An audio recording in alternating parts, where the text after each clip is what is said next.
Hi, Bridget here and welcome back. In today's video, I want to talk to you about ensuring sexual satisfaction and fulfillment within your relationship, as sex is a key component of having an ongoing, happy and healthy relationship. Research shows us that sex, in fact, is probably the top topic that most couples argue about, and it's in fact higher than money or housework and the other sorts of things that we can find to argue about.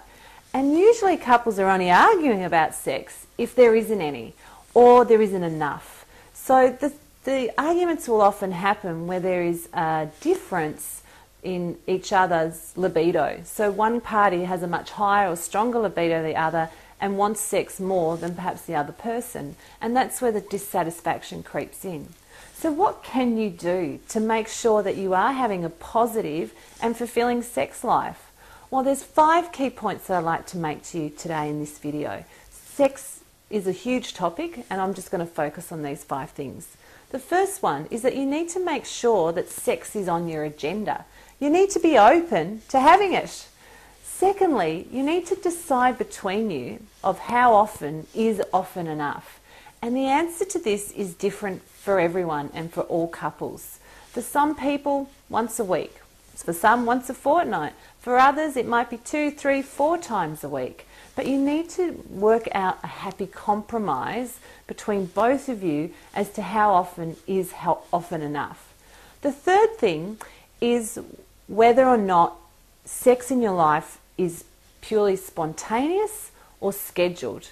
I do know some couples that schedule sex into their week. They have sex day every week, and every day that week they know that they're going to have sex. And that really, really works for them, and they know that sex will continue to be on their agenda.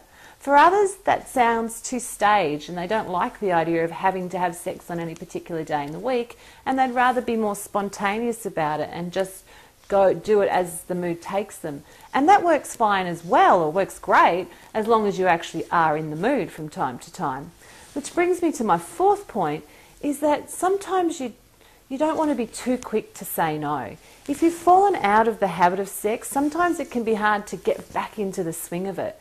So it's important to keep your mind open and not have an immediate no answer to any time that your partner wants to initiate sex with you.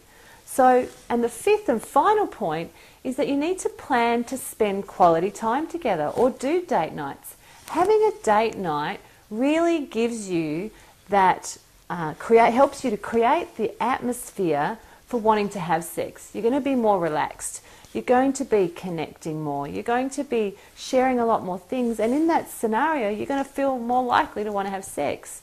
So connection outside of sex is important to make you want to have it. So I'd love for you to share your comments and feedback about this video and your own experiences, so please leave them below and I'll certainly come back and join the conversation. In next week's video and our final video for the series, I'll be talking to you about being spontaneous and going the extra mile in your relationship. So look out for that then. Bye for now.